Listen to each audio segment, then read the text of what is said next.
आज पढ़िया पंचम अध्याय परिमेय संख्या। पंचम अध्याय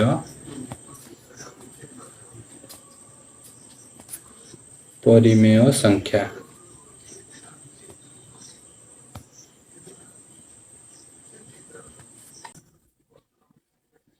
फाइव पॉइंट वन अभ्यास कार्य 5.1 एक नंबर क्वेश्चन देछि निम्न परिमेय संख्या गुड़िक मध्यरु धनात्मक ऋणात्मक परिमेय संख्या गुड़िक बाछ। आम प्रथम लिखिया धनात्मक परिमेय संख्या गुड़िक हैला धनात्मक परिमेय संख्या गुड़िक हैला से गुड़ा जोड़ा धनात्मक ताको आम लिखदा। धनात्मक माने जार प्लस थिबो गोटे 5/5 आ गोटे 2/9 आ गोटे 5/12 आ गोटे ये -3/-17 जिते यार माइनस माइनस कटि जीवो एटा प्लस हो तेणु ये भी गोटे धनात्मक संख्या धनात्मक परिमेय संख्या। आ गोटे -25/-6 माइनस एतिकी पुणी लिखिबा ऋणात्मक परिमेय संख्या गुड़िक हैला ऋणात्मक परिमेय संख्या गुड़िक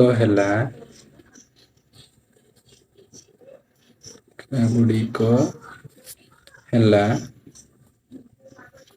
समान जो माइनस थी 3/-5 गोटे ऋणात्मक आ -13/9 -15/28 5/-6।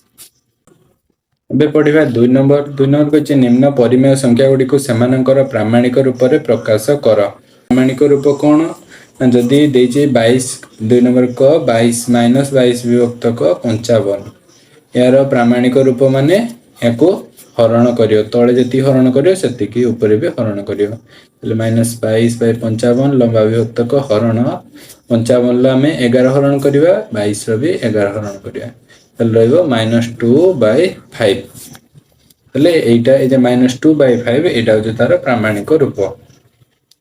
सेमती कर लिखिवा 16 विभक्त को -24 समान देखिबा जे -24 या द्वारा आकु भी जहा द्वारा काटिबा 16 को भी तार द्वारा काटिबा ताले -24 ऊपर 16 हरण चिन्ह एटी 8 लिखि दो एटी भी 8 ताले 8 दुने 16 2 विभक्त को -3 तळे माइनस संख्या रुएनी तेणु -2/3 हबो।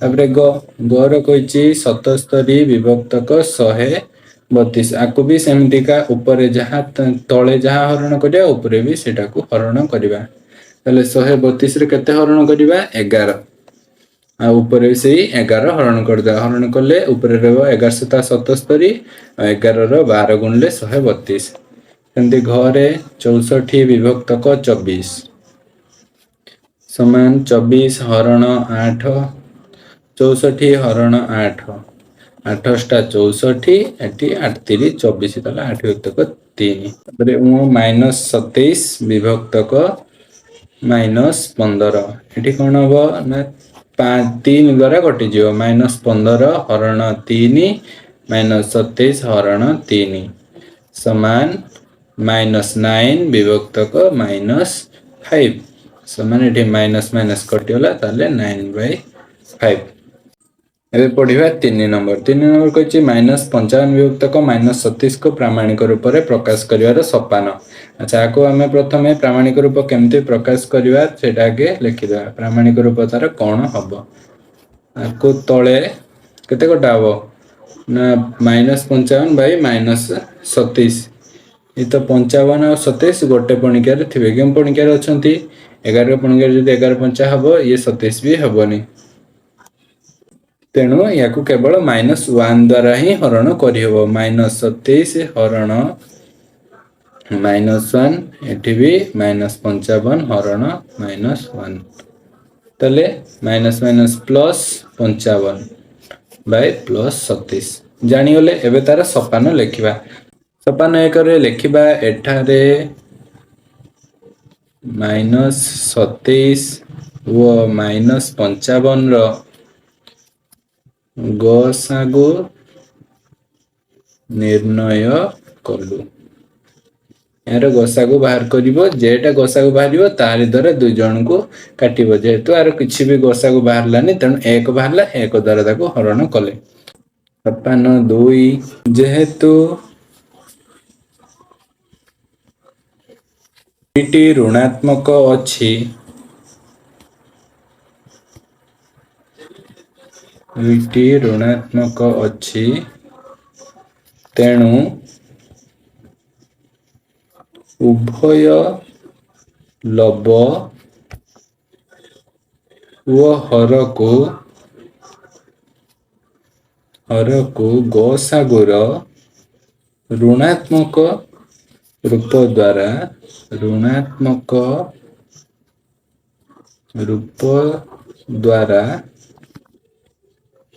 ହରଣ କଲୁ।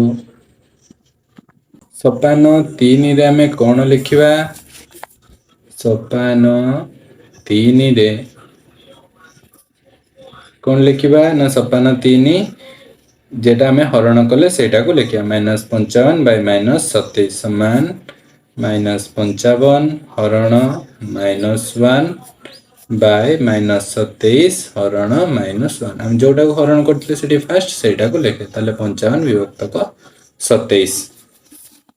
4 ନମ୍ବରରେ କଣ କହିଛି? 4 ନମ୍ବର କ ନିମ୍ନ ପରିମେୟ ସଂଖ୍ୟା ଗୁଡ଼ିକୁ ଭିନ୍ନ ଭିନ୍ନ ସଂଖ୍ୟା ରେଖା ଉପରେ ଦେଖାଅ। ତାର ସଂଖ୍ୟା ରେଖା ତିଆରି କରିବା ପାଇଁ କହିଛି।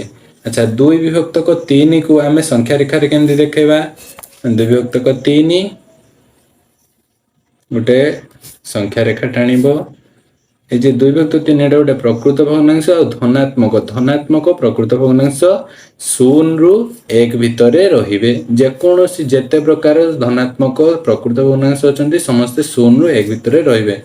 ତାପରେ 2 3 ଏପଟେ -1 -2 -3 0 ରୁ 1 ଭିତରେ ଏଠି ତଳେ 3 ଦେଇଛି ଯେହେତୁ ତେଣୁ 2ଟି ଗାର ଟଣା ହବ। ତା ମାନେ ଭାଗେ 2 ଭାଗ 3 ଭାଗ 2/3 এটা হচ্ছে 1/3 এটা 2/3। তাহলে এইটি হব 2/3। ସେମିତି ଖରେ କଣ ଲେଖିବା?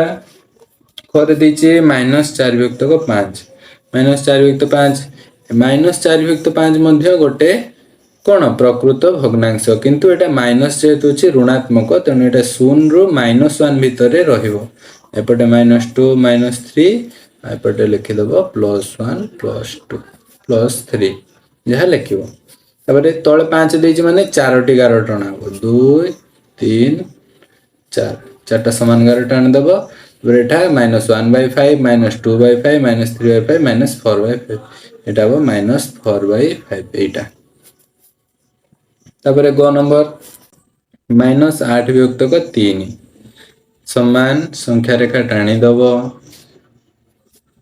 ଏଇଠି ଦେଖ 3 -8/3 ଯେହେତୁ ଏଠା ଗୋଟେ ଅପ୍ରକୃତ ଭଗ୍ନାଂଶ ତେଣୁ ଆଗ ତମେ ଆଗେ ମିଶ୍ର କରିଦବ। ତାହେଲେ ମିଶ୍ର କରିଦେଲେ -2 -2 ପୂର୍ଣ୍ଣାଙ୍କ 2/3 ଏଟା 2 ଆଉ 3 ଭିତରେ ରହିବ। ଏଇଠି ଯାହା ଥିବ ଏଇଟା ହଉଛି ଏକ ମିଶ୍ର ଭଗ୍ନାଂଶ ତେଣୁ ମିଶ୍ର ଭଗ୍ନାଂଶର ତାର ପୂର୍ଣ୍ଣ ସଂଖ୍ୟା ଯୋଉଟା ବାହାରିବ ସେଇଟା ଆଉ ତା ପର ସଂଖ୍ୟା ଭିତରେ ରହିବ।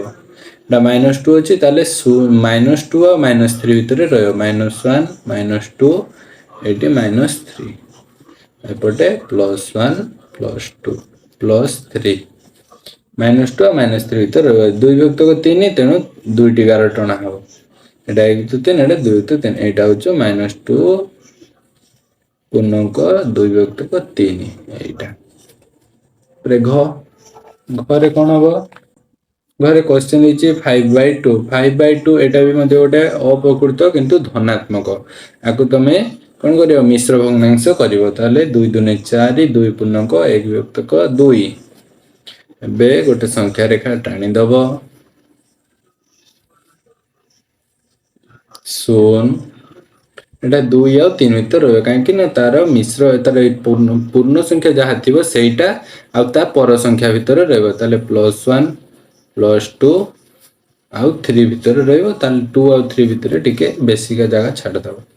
-1 -2 तापर एटा 2 अछि ताले गोटे गार टाणियो तळे जहा थिबो ताठो गोटे कम गार टाणियो एटा हो 2 पूर्णांक 1 विभक्तक 2 तापर ताको गोल बुले दो आजिरो 5.1 टा सरीला आ नेक्स्ट 5.2 पढा हो।